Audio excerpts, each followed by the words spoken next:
shabaab dagaalka lagula jiro haddaan wejigan labaad laga guulaysan meel fog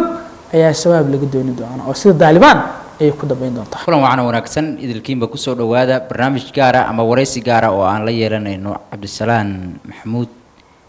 Firdho wareysigeena intuu socdo hadii alla idmo waxaan ku dul istaagi doonaa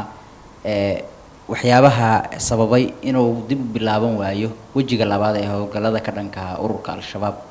oo muddooyinkii ugu dambeeyay hakad ku jiray waxaan jeclahay markaa inaan soo dhaweeyo Cabdisalaan soo dhawo marka hore Cabdifataax Yuusuf Beereed ustaad waxaan ku soo dhaweynayaa markaan maaragtay su'aashan u galno dagaalku markaan wuxuu galay hakad uu galay wajigii labaad si dawladdu sheegtana waxa la bilaabayaa la yiri wajigii labaad oo dagaalkii waxaan ognahay unplanned iyadoo dawladdu qorshe aan kala hayn ayuu si shacbiyan oo kacdoona oo ku bilowday adugu sidii loo soo wadana waxa laga gaaray guulo muhiim ah ayaa maaragtay la gaaray hadda marka dawladdu waxay ku jirtaa in la qorsheeyo istiraatiijiyad military loo dejiyo markaan dagaalka si loo wajaho al-shabaab meelaha yaryarka ay uga harsan yihiin galmudug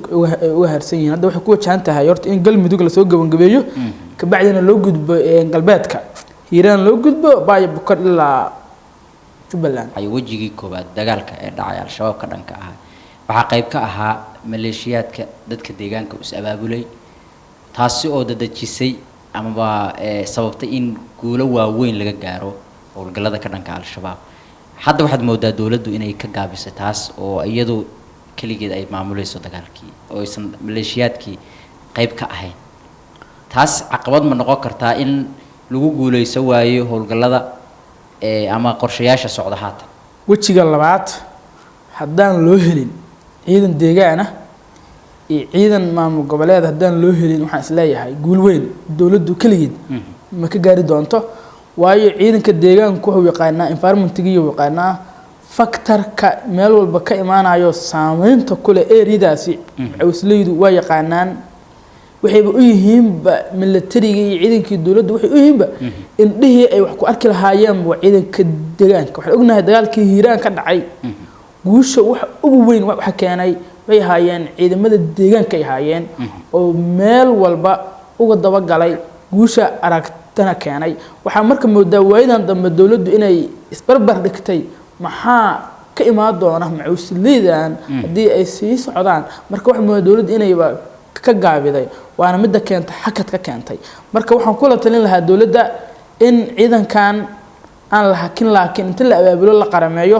loona qarameeyo inay noqdaan daraawiish inay noqdaan oo midalan ciidanka deegaanka galmudug oo kale loo qalabeeyo daraawiishta galmudug hirshabeelle ciidanka deegaanka in loo qalabeeyo daraawiishta inay kamid noqdaan oo la isla falgalo hadii laakiin kaliya ay noqoto ciidamada dawladdu waxaan isleeyahay guul weyn in la gaarjoodo waayahay Cabdisalaan waxa soo noqnoqday muddooyinkii dambe weerar ay ku soo qaadayaan xiriyaha ciidamada dawladda taas dhowr jeer ay dhacday saraakiil badan ku dhimatay ciidamada dhibaato badan ay geysteen maxaa dawladdu wax uga baran laadahay weeraradaas al-shabaab ay geysanayaan horta weeraradan gaadmada badana waxay dhacaan subaxdii dhacaan alasaydiya dhacaan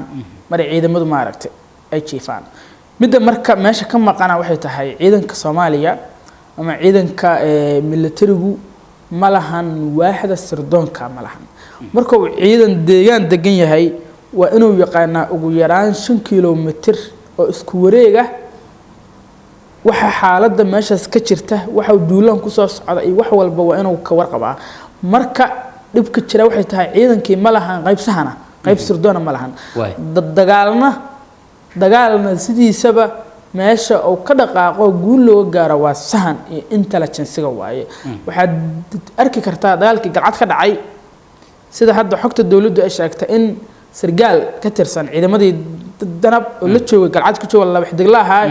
inuu dhanka kale ahaa qof jaajuus oo shabaabka u shaqeynaya ahaa xogtiina uu siiyay in diyaaradihii iyo wixii inay maqan yihiin qof walbana waa ogeed ciidan danab ah oo meel fadhiya inuu soo ku dhicin al-shabaab inay weerar ku soo qaadaan laakiin waxay heleen xogta heleen marka waxaan rabaa aniga inaan ku daro si marka howlgalkan si gaadmadaas waxyaabaha looga barto waxa looga barto waxay tahay aniga waxaan sameyn lahaa waxa looga barto waxa waaye dawladdu markay meel degto horta ciidamada waa in la qaybiyaa tawsiic loo sameeyaa location loo sameeyaa oo aan hal meel la wada fariisin meelna aan la geynba ciidan ka yar ugu yaraan 3000 ciidan aan dhammayna waa inaan meel la geyn ciidankaas waa inay leeyihiin in sahankooda waa inay haystaan ay ka warqabaan wax walba ku soo wajaan waa inay ka warqabaan waa in magaaladaas ay joogaan afarta gees oo kale ay ka dagaan iskuul gurmadaan dawladuna ay la xisaabtantaba saraakiisha markuu falgal dhaco saraakiisha hogaaminaysa waa in maxkamadda la soo taagaa sida hadda aan ka baranay weerarkii boolmareer ka dhacay ciidamada Uganda oo meesha haystay admis maxkamadda ku socota inaysan marka waxa noqonin wax iska socota laakiin wax accountability noqoto ciidankuna waa inay dee markuu meel gees joog ciidanka waxa laga rabaa heegan 24 saac heegan inuu ku jiraan furin markay joogaan inay ku jiraan heegan ku jiraan oo ciidanku difaac koowaadba waa inuu jiraa 5 difaac waa inuu jiraa tusaale ahaan marka 5 difaac uu jiro difaacaas la soo maro difaacii kale way adkaanaysaa in difaacii saddexaad in la soo jibiyo way adkaanaysaa laakiin waxa waaye ciidamadii waa la soo wadaa hal meel la dhoobaa hal difaac bis difaacii kood markii la soo jibiyo waxa waaye wixii waa dhamaanayaan marka gaarigan ayagu de waa on qaraxas bis dadku cabsi gelinayaan qaraxan waxaan isleeyahay bartiisa intuu soo gaarinba laga dugtoonaa karaa sidoo kale waxa jirta ciidanku sida caadiga ah qoraxda meesha uu dhacdo waa ka tagaa waa inuu gurguuraa marba meel waa inuu sameeyaa hamiinkii markii la gaaro askartoo dhan unug la isku xiraa moobilada dhan laga aruuriyaa la gurguuraa san lagu ogaan de meesha qof qoladii sahanka ayaga sahankooda u yimidayso ku arkin waa inuu guurtaa meel laga filayn waa inaad markaasi aad degtaaba waxaan jeclahay inaan ku weydiiyo markaan dawladda Soomaaliya dhawaan waxay sheegtay in dalalka safka hore ciidamo ka socda ay Soomaaliya imaanayaan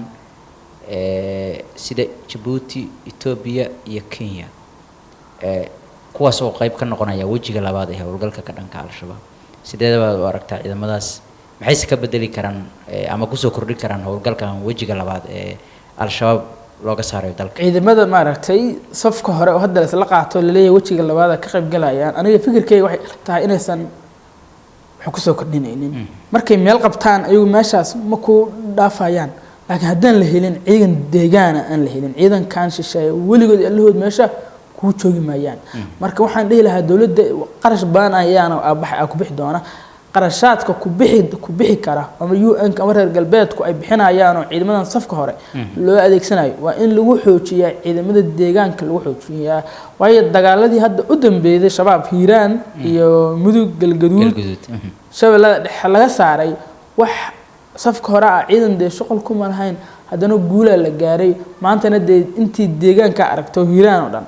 laga saaray wax difaacayo ilaalinaya ciidan military maahan ciidanka military goobo yar joogan laakiin waa shacabkii mar walba shacabka iyo deegaanka waa laga maarmaan waa soo gunaanadeena waraysigeena fariintaada ugu dambayso aad la wadaagay fariintii u dambeeyay waxay tahay in la sameeyo midalan waxaa jira waxyaabo factor oo hadii aan isleeyahay la sameeyo dawladdu ay sameeyso guul ka gaari doona sida caadigaana markuu ciidan howlgal ku fashilmo waxaa jira wax la yiraahdo isbedel lagu sameeyaa koow waa in horta la sameeyaa hoggaanka ciidanka waa in isbedel lagu sameeyaa oo militariga hoggaanka sare odawaay ilaa hoggaanada ciidamada oo dhan waa in la bedelaa tusaale ahaan dagaalka Tigreega iyo Abiy Ahmed dhexmaray ciidamada Tigreegu waxay yimaadeen magaalada Kombolcha yimaadeen ama magaalada Dehesa markay yimaadeen Abiy wuxuu sameeyay intaasoo meel waxa laga dhacay in ku jabaan ciidamada Itoobiyaanka wax isbedel wuxuu ku sameeyay hogaankii isbedel ku sameeyay militariga sare mid laakiin hogaanadii dhan waa bedelay ka bacdina waxaan ognahay in Tigreegi dib loo jabay marka dawladdu waa inay hogaanka ciidanka bedeshaa ciidan experience leh ciidamadii hore khibrad lena waa in dagaalkan hogaanka loo dhiibaa dawladuna de istiraatiijiyad cusub la timaada qodobka kale waxay tahay ciidanku in loo dhisaa waaxda sahanka oo inuu yeeshaa militarigu berigii hore dawladii hore waxay lahayd waxa la yiraahdo intelligence military lahayd waxa sahanka military lahayd barigii hore ciidanka sirdoonka wuxuu kamid ahaa booliska ayuu ku jiray mar dhexe oo xilligii dawladii kacaanka mustaqilla gaar loo sameeyay laakiin ciidanka military wuxuu lahaa waax sahanka uu lahaa meesha marka aniga waxaan ku celcelinaa inay dawladdu samaysato sahankuna de waa guusha barkiisa qodobka saddexaad waxay tahay ciidamada macuusleyda markale waxaan ku celinayaa dawladdu waxay u yihiin muhiim u yihiin dadka kaliya ee shabaab la dagaalami kara oo yaqaan waa macuusley waayo deegaankii uu yaqaanaa qodobka afaraad waxay tahay waa qodob muhiim ah iswaafajinta dagaalka iyo maamul goboleedyada saas markaan ku leeyahay waxaan ka wadaa waxaa jira maamul goboleedyo aan dagaalkan shabaab aan ogolayn ayagu markaa dan ay u arkaan gadaalan ka faahfaahin doonaa qodobka shanaad wuxuu yahay furimaha dagaalka in la badiyo oo dawladdu dee hal meel kaliya furmad hadda masalan galmudug oo kale in ugu yaraan 5 furmood 5 aag lagu fur way adkaanaysaa markaas ciidanka shabaab inuu qaybsamo oo isu gurmadaan way adkaanaysaa si sahlan waa lagu soo afjaraa hadii laakiin hal aag dawladdu ay ka wado dagaalka way ku fashilmi doontaa qodobka marka ah iswaafajinta maamul goboleedyada qaar sida Axmed Madoobe oo kale waxaan aaminsanahay aniga inuusan ogolayn dagaal shabaabka oo wax iska rabaa Kismaayiis inuu isku joogo rabaa sababtuna waxay tahay Jubbaland waxaan ognahay waxa ku xifaaltama waa Gado iyo Axmed Madoobe ku xifaaltamaya Axmed Madoobe marka hadii dagaal la qaado Jubbada dhexe waa Bu'aala caasimadeed waan caasimadii Galmudug waan halka gobol ay shabaabka caasimadii Jubbaland caasimadii Jubbaland waaye waa Bu'aale waana halka meel ay shabaabku joogaan hadii marka Jubbada dhexe dhan shabaab laga saaro waxa isku furmaaya Gado waxay helayaan chance Axmed Madoobe ku carqaladeynayaan Axmed Madoobe marka waxa uu arkaa xuduudda asaga iyo Gado u dhaxayda inay tahayba Jubbada dhexe marka inuu intaas iska jiro madaxweynimada iska haysto ilaa 2012 uu joogo Axmed Madoobe uu joogaa 11 sano uu joogaa welina waa inuu sii joogo rabaa marka waxa kaliya uu ka baqa waxay tahay dad meel uga imaan dagaal uga imaan inuu iska joogo oo rabaa galmudug marka u imaano galmudug dagaalkeeda waxa marayaa meel fiican oo marayaa marka dawladdu waxaan ku tali lahaa iyo maamul galmudug inay iska kaashadaan oo xoog la iska kaashado oo aan kaliya la dhihin dawladii dagaalkii shabaab ayaga xawado haddaan maamul goboleedka oo san dagaalka al-shabaab wax ka wadin dawladdu kaligeed wiil ma gaari karto haddana madaxweynuhu shaqo fiican oo wadaaho hawlgalkan wajigan labaad kaalin fiican ayuu ka qaadan doonaa waxaan ku soo gabagabeynaa marka wax taariikh dhacday sayid maxamed cabdulla xasan ayaa wuxuu ka soo degay Berbera markii koow oo imaanayay Soomaaliya Berbera ka soo degay markuu Berbera ka soo degay ayaa Ingiriiskii meesha fadhiyay oo qabtay ninkii marka turjubaanku u ahaa Soomaalida ayaa waxa la yiri sayidkii waxa la yiri canshuurkeen sayidku wuxuu ku jawaabay oo ku yiri ninkii gaalka ahay adiga dhulkan aad timida Soomaaliyeed canshuurtiya ka qaaday saas markuu sayidkii waa iska ka dhaqaaqay ninkii turjubaanka ahaa hadal caan baxay ayaa jiro taariikhda galay oo ku yiri ninkii gaalka ahay ninkaas madaxa duuban galabta haddaan la qaban meel fog ayaa laga dooni doonaa shabaab dagaalka lagu la jiro haddaan wajigan labaad laga guuleysan meel fog ayaa shabaab laga dooni doonaa oo sida Taliban ay ku dambeyn doontaa aad baad u mahadsan tahay wuxuu ahaa Cabdisalaam Firdho oo barnaamij gaar ah oo marti noogu ahaa